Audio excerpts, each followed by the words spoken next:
Hello, everyone, and welcome to the next episode of the Workplace Safety Review Podcast. I'm your host, Mike Taylor, chair of the OSHA practice group at Greenberg Traurig, based out of our Washington, D.C. and Northern Virginia offices. I've been practicing OSHA law for roughly about 20 years now. And if you want to find out more about me or our OSHA practice group, you can go to www.gtlaw.com. Joining me today is my colleague Adam Roseman, who's a member of our national OSHA group, and Adam's based out of our Philadelphia office. Today we have the privilege of having Amanda Wood Laihow as our special guest. Amanda is a commissioner at the Federal U.S. Occupational Safety and Health Review Commission and was appointed by President Donald Trump and confirmed by the Senate on January 9th, 2020. Prior to her appointment as commissioner, Amanda recently served as chief counsel to former chairman James Sullivan Jr., where she was the primary legal advisor to the chairman, giving critical, independent, and innovative legal advice on all kinds of pending matters. Prior to working at the Review Commission, Amanda was the Director of Labor Employment Policy for the National Association of Manufacturers. And I believe, Amanda, that's where you and I first met several years ago.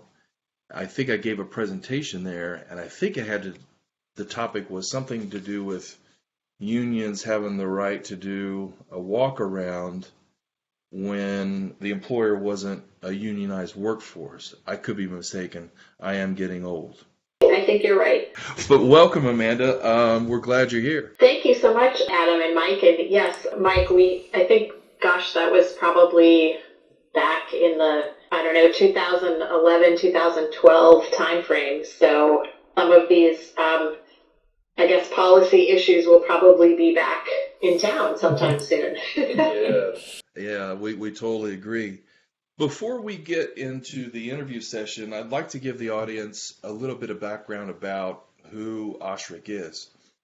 So OSHRC is a federal independent agency that's not housed under the Department of Labor where OSHA resides. The Review Commission is an independent agency that tries cases when employers want to challenge or contest citations that OSHA issues to them in the regulatory enforcement process. The Review Commission has, I don't know the current number of ALJs that they have, but it's anywhere from 12 to 14 administrative law judges that hear only these kind of cases, and they are housed in Atlanta, Washington, D.C., and Denver. And if you do have the privilege of going to trial before one of these administrative law judges, you have the right to file what's called a petition for discretionary review, which would go before Amanda and her colleagues to decide, do they want to grant review from kind of like an appellate perspective and decide the case that way. And then if you don't like the decision you get from Amanda and her two colleagues, you can appeal it to the appropriate U.S. Court of Appeals. That kind of gives the audience a little bit of background about what OSHRC is at the federal level. Amanda, one of the questions that I have is, as a former legal counsel to former Chairman James Sullivan, how did that experience shape you or help you in the decision-making process as a commissioner now? Great question. So I guess I will just kind of back that up to my prior experience at National Association of Manufacturers, where I was doing mostly policy work on behalf of manufacturers, our member companies. And through that policy work, we were engaged in quite a few litigation efforts from a couple administrations ago. And so I became really interested in kind of changing my mind from a policy-driven person from prior years on Capitol Hill and then at NAM, to then kind of focusing on the real meaty legal issues at the time. And so I, obviously had the opportunity to work with Commissioner Sullivan, who had been practicing law for the good part of his career. And so that really helped me get very focused and honed in on specific standards that come up from these citations, as you mentioned, what OSHA was citing, the words of the standard, how the standard applies to the set of facts, and a very pure legal analysis on that, and putting sort of the policy issues aside. So kind of not listening to the noise of Washington, D.C. and what was good for an employer or not for an employer, but really just looking at the words of the standards themselves and how they're applied to the facts that occurred at the time. And I'll say that, the ALJ will have their decision, and then we get that entire record to take a look at, whether it's photos, depositions, whatever is in the record comes to us at the full commission, and we are able to see everything that the ALJ has seen on paper, as well as reading the entire trial transcript. So we get the whole thing. It's just not a brief that Mike, you and Adam may file. It's the whole record. Yeah, and that's interesting. But one thing that I sort of was thinking about, when looking over your bio is, do you think? I mean, I know you were chief legal counsel for a commissioner, but do you think do you have any regrets maybe not going the ALJ route first to sort of see that in action rather than, to what you alluded to, getting everything in paper? Do you think that provides a disadvantage, advantage? I'm just curious where you land on that. I know hindsight's always 20/20, of course. Yeah. I think there are certain cases where looking at the record now and you have your mind kind of working through what's going on and anticipating what's going to happen in the transcript. And then you think, why didn't somebody ask this question? Or why didn't the ALJ ask this question? And, I don't have an answer for that. And Commissioner Sullivan obviously couldn't anticipate that. So I think there's a good point to your question, Adam, in terms of, would it be helpful to go the ALJ route first?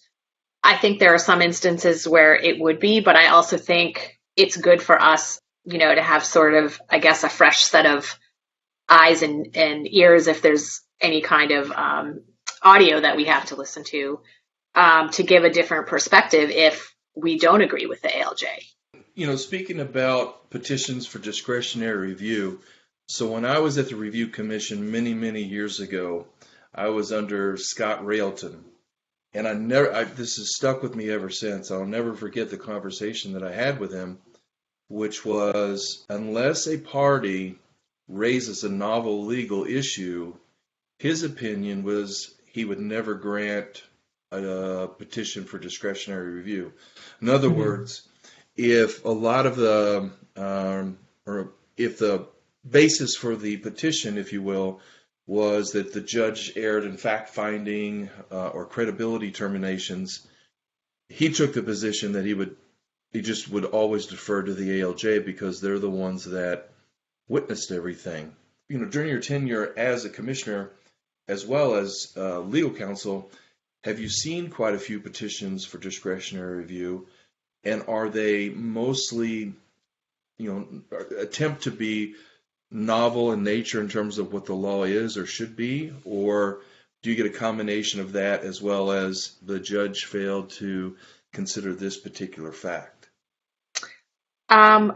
So just kind of backing up a little bit, Mike. So I think what's important is that it only takes one of the three of us to grant that. So we don't need to have two of the three. So that's kind of interesting and unique because what one of us might think is fairly novel, the other two may not, and vice versa, so, and I do have some statistics that I pulled, and in 2019, and this is particularly interesting, former chair McDougall left her seat in the middle of the fiscal year, and now Chair Atwood, her previous term expired. And so we don't have the ability to keep Chair Atwood on while she's going through confirmation. So she had to actually vacate the agency. So you were down to just Chair Sullivan. And so for the majority of that year, for example, we had 30 petitions come in 2019, and 8 were directed. Wow. So it kind of goes to your point of that novel, issue where, and I think you brought up a good point, credibility determinations as commissioners, we don't really try to delve into that unless we see a really grave error. So if an ALJ decides that they're not going to give weight to a witness because of certain testimony or demeanor, then we tend to, give deference to that ALJ, just because they're there in person, looking at documents, but they're also observing how the witness's demeanor is. And, so I think that's important, going along what you said, Mike. In 2020, so then when Chair Atwood and I were confirmed early on in 2020, now you have a kind of a different statistic. We had 34 PDRs and 22 of those were directed. Wow. So I think it kind of might shift depending on if there's 1 or 3 of us currently sitting. And so what's also important to know is at the time when Chair Sullivan was by himself, the only thing he could do was look at PDRs and direct them or not direct them, because we have to have at least 2 of the 3 of us sitting in order to look at a case and decide it. Right. Now that you have a full court, if you will, because people ask me all the time, first they always say, oh, yeah, you used to work for OSHA. I'm like, no. I used to work for the OSHA Review Commission. I refer to you guys, meaning you, the chairwoman, and Commissioner Sullivan, is kind of like the Supreme Court of OSHA law. And then when I say that, it makes sense from them in terms of, do we litigate this case? And if we lose before the ALJ, what are our options and how we go about doing that? And that's, filing the petition for discretionary review. A lot of folks may not know, once a case is granted, you have a general counsel's office. What happens next, if you could educate the audience on that? Sure. So if we grant a review, and then we usually send the parties what we're looking at for the issues. So it could be anything that was in, say, the post-hearing brief that either party filed before the ALJ, or it could be something that the judge decided, well, obviously an issue to look at, but maybe looked at it in a different way than, say, other commission precedent has looked at that issue before. So we would send the parties what we want to focus on, and it could be one or it could be all the issues, depending. And it's usually after that, briefs are exchanged between the secretary's office and the employer's legal counsel. And so depending on what the commission makeup is at the time, there could be cases sitting for a long time. So with Chair Sullivan, he was by himself for 9 months and we were getting PDRs in, but he couldn't decide cases by himself. So you could be looking at a long period of time, which is unfortunate. And we've had some cases come through where we have decided them and now the company is disbanded or no longer in existence, or companies are kind of, I guess, in legal battles on multi fronts. And so the OSHA one has been so long that, they have to kind of dust off their briefs, if you will. Right. And so, but then when the general counsel's office is involved, since most of them have been around for quite some time, they are sort of the OSHA legal experts for the commission. And they will issue us a memo where they think either the judge was correct or the judge was wrong, where the case law is, where the federal circuit courts are, because maybe it's an issue that the commission has decided many, many years ago, but the circuit has changed its position, and so we should be aware. So they do a lot of research for us and prepare a memo kind of telling us where the issues would shake out, in the federal courts as well as at the commission. And from there, we then schedule a meeting with the 3 commissioners to decide the case, where we exchange ideas and thoughts about where we think the case should come out. And after that, we take a vote, and then we basically will have the general counsel's office along with our own personal counsels, because each of our commissioners has a personal counsel, as you noted, Mike, and they will work together to write dissents and or majority opinions. And so that back and forth of drafting can take a little bit of time. What I will say is public knowledge, but we've had a strategic plan in place to get cases under the 2-year mark, and we're really chipping away at that. If you go to our website, you can see we had 22 dispositions in 2020, and we've already had 2 cases out this year. One as recently as February 1st. So we're really trying to get that docket down and really trying to be diligent, because we don't want the parties to have to wait, 3-4 years before we decide something.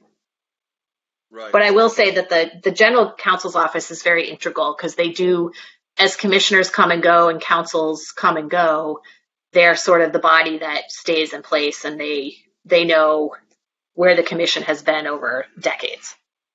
Hey, Commissioner, I'm just sort of curious, you were chief counsel to the chairman, and, I think, when Mike was trying to explain the commission to people, you'd almost you'd call that like a chief law clerk, so to speak. Can you talk a little bit about what you did as chief counsel to the chairman, and then what has sort of surprised you and what you're really enjoying about being a commissioner, right? It's a sort of a different role. So I'm curious, Sure. You've been in that role for, I guess, a little over a year. What has sort of surprised you, and then what has, been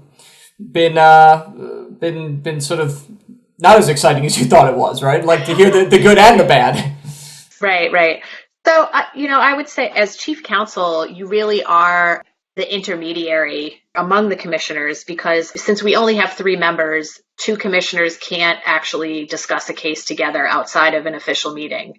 So there's a joke around the commission that the commissioners can't even take the elevator together to go get a cup of coffee, because it could be perceived as them having, a meeting outside of the official process. Right. So the counsels really act as the go-betweens. So as counsel, you can go to any of the other 2 commissioners and chat with them about a case, or try to negotiate a point to try to influence them to see it your way or your boss's way. And then also you go to the general counsel's office to say, this is what Commissioner Sullivan is thinking. Sure. Has anyone ever thought that before? And is there a way we can work that into the decision, or do we footnote it?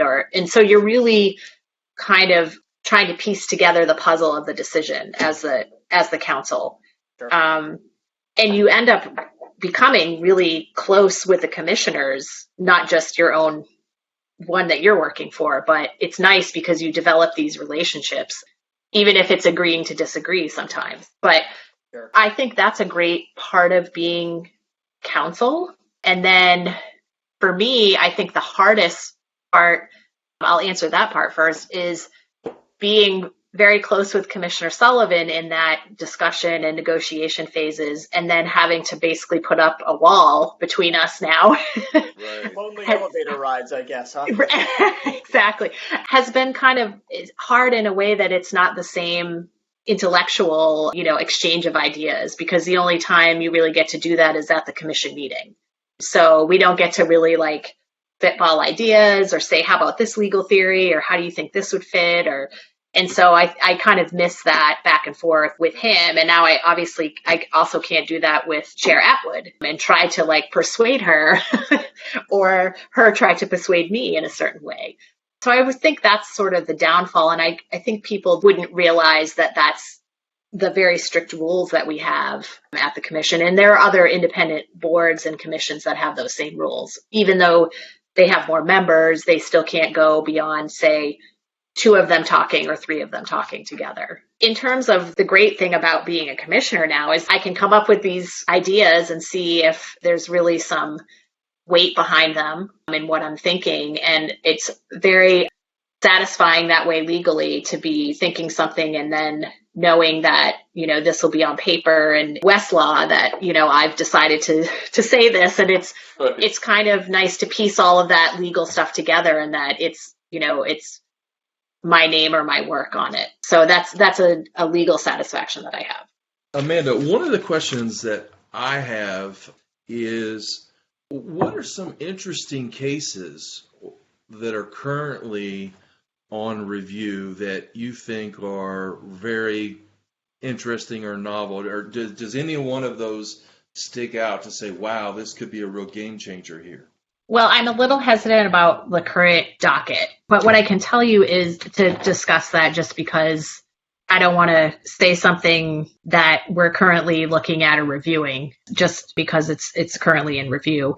But what I can tell you what's been interesting, and we just had a case that came out on this issue, is sort of the process of the 15 days that you have. How do you, notify OSHA that you're going to contest the citation, the process by which we've had a few cases early on at the commission when I was working for Chairman Sullivan, but we've also had them come up and it's, is there a process by which somebody collects the mail and you get the certified piece of mail that says you've been cited based on this? And then what do you do with that? Because you have small businesses who may have one person wearing 5 hats and that person might be sick for a day. Yeah. And so then what happens to the citation notice?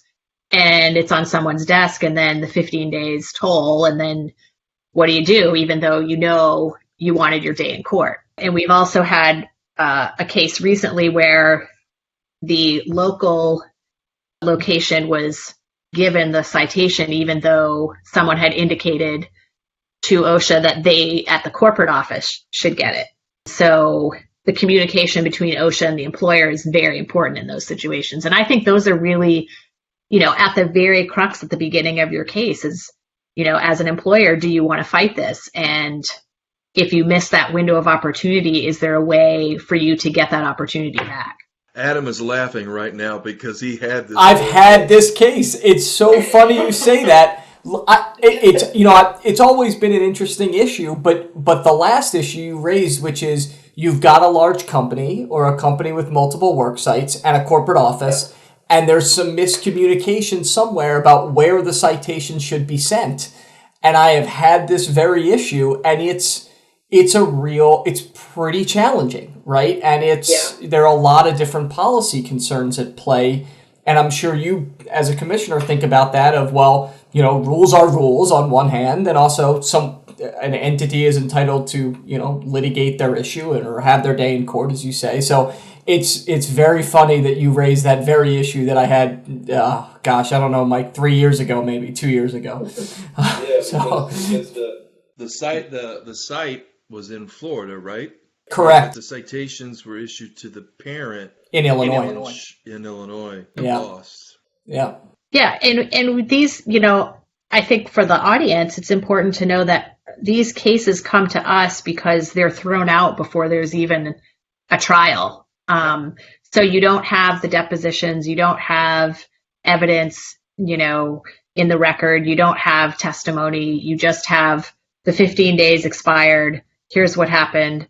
They were served by, certified mail, and then we didn't hear from them. And then that's really what happens. And so that comes to us, and we have a very slim documents to look at. And, it's a high hurdle, but there have been some cases that have come before us. And there is a case that Commissioner Sullivan had dissented with his colleagues on, and then the circuit ended up reversing for the grounds that he had articulated in his dissent, that giving this company a chance to have their day in court. So I think it's important that if you lose that 15 days, it's really important for the legal minds or even if it's a small employer who doesn't necessarily hire an attorney, to look at your process and was there something peculiar that day or that week about your process that you'd want to argue to the commission, because we would,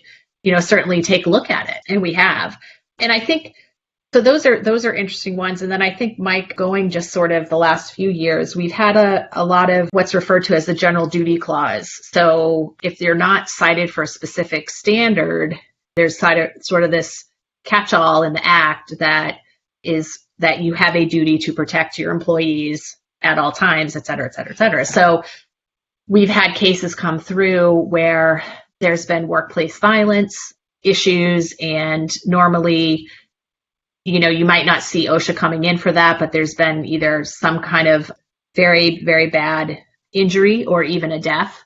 And so OSHA comes in to inspect, and then the company is cited by the general duty clause violation. And again, it's one of those, there's a, 4-prong test. We've seen them come in. We've, decided 3-0 on some of them, 2-1 on some of them. Another one we had was it was a roofing company, and there was a heat stress issue. And since there is no heat stress standard, the company was cited under the general duty clause. And so what does that mean? And is there a foreseeability element to it, whether the company should have known that this particular person was under a heat stressful situation, or whether the company should have known that in a case that we decided a few years ago, Integra Health, whether the clientele that this company was dealing with, should the employees have known that they had potential violent criminal backgrounds, and that could have been harmful, which unfortunately, in the case that we decided, a poor woman was killed from the client that she was interacting with because she was alone and didn't know the background of this person. So those, I think, are very fascinating cases. I think, as the COVID cases and PPE cases with COVID, come before us, I think those will be very novel and interesting, and how we're, pre-standard, how the commission is going to look at that, because I think we will get some in this time period now prior to a standard being issued in the coming months. So I think those will be particularly interesting. Amanda, that leads me to the final question that we have. Do you think that due to the COVID situation, whether that will have a dramatic effect on the commission's resources? Any insight whether you think there will be lots of litigation over this? Because I know that one of the issues is that, let's take record keeping, for example, is whether something's work related, and proving that you get COVID in the workplace is, unless you're a hospital, is pretty tough to do. And I think where there may be lots of litigation over this is that if you have a large company that decides on their own that a lot of their COVID cases are work-related, now all of a sudden their injury and illness rates go up. Right. And then they're going to be exposed to potential OSHA enforcement over that when they may not have been so in the first place. So I just didn't know if the commission itself had thought about, hey, we may have a big uptake in cases in the near 6 to 12 months, and do we have the resources to handle all this? That's a really interesting question, and I haven't, been able to talk to the chief judge about that, because that would be something she might be looking at herself. And right now they're not having any in-person hearings. It's all done, as you both probably know, it's all done virtually. So yeah, I'm not quite sure how that's going to all flesh out, really. And I think you were asking, there are 12 ALJs right now, so I don't know if she's thinking, strategically whether we'd have to account for that in the future years. And I also think, in addition to the injury illness rate, you might have industries that maybe not really had to have much deal with OSHA, like, who are now having to wear masks, and whether the masks are the KN95s or whether there's something equivalent, or what that is, what that's going to look like. And maybe you have the restaurant industry or the retail industry who historically may not have had a lot of litigation, say with OSHA on a daily or weekly or monthly basis, but may start being cited or just having to comply with things that they're not sure if they're in compliance or out of compliance. So that could also lead to a higher docket, if you will, higher numbers in the docket, and also a strain on resources for us. But, we're a small agency, and I guess we will, if the resources have to, increase, I'm sure that we will account for that and make sure that we have what we need. In terms of the full commission, in order for us to grow, we'd actually have to open up the act and add more commissioners through congressional action. So I'm not sure if I foresee that happening anytime soon for us. Yeah, I know there have been talks about that for a long time, because I believe MSHA has 5, right? And they do. Yes, they do. But you guys have 3. We have 3, yeah. Yeah, it'll be interesting to see whether Judge Rooney will need to bring on some more ALJs, depending upon whether there's a major increase in caseload due to all the COVID litigation. So yeah, I agree with you, Mike, on that. And I will just note for the full commission, we're going to go down to two of us in about a 2 months time here, because Commissioner Sullivan, his term is up in April, at the end of April. And we are all staggered, so I'm on for 2 more years, and Chair Atwood will be on until 2025. Wow. But right now we'll be a 1-to-1, so I'm not sure. Goes back to sort of how long will cases be hanging around. I guess it depends if they get another person who can get confirmed quickly in the Senate. You may see more 2-to-1s, or you may see 3-to-0s. I mean, we've had quite a few 3-to-0s in this last go round, so we've been on the same page a lot of the cases, which is good. Yeah. Right. Yeah, and I, just following up, I remember. So if he is not reappointed and it's just you and Chairwoman Atwood, that leaves just the 2 of you. So if you get a case and you decide it, and it's a 1-to-1, it's not really commission precedent, is my understanding. Correct. Yeah. It's either, and I think at that point, it's would be up to the circuit if the parties wanted to go to the circuit, which I think if it's 1-to-1, you probably would go to the circuit to get a more definitive decision. So you could see more things going to the circuit until we get that third person. Yeah. Well, hey, Amanda, we really appreciate you being on our podcast today. We know you're very busy. This is very valuable information to our audience. We can't thank you enough, and we really appreciate it. I really appreciate being asked to come on. I think this is a great venue to reach out to folks. And Mike, you and I were talking, and a lot of people, as you said at the beginning of the podcast, confuse us with OSHA themselves or Department of Labor. And so I just want to stress that we are independent, and we are actually located all the way across town from Department of Labor. So, and we do have, our website is really informative if folks want to go on and learn more about us. It's OSHRC.gov. So we are there, and please look us up, and just happy to be with you guys. And thanks again. You bet. Thanks, Amanda. And that's it for this edition of the podcast. Stay tuned for the next podcast, which will be coming out relatively soon. Thanks, everyone.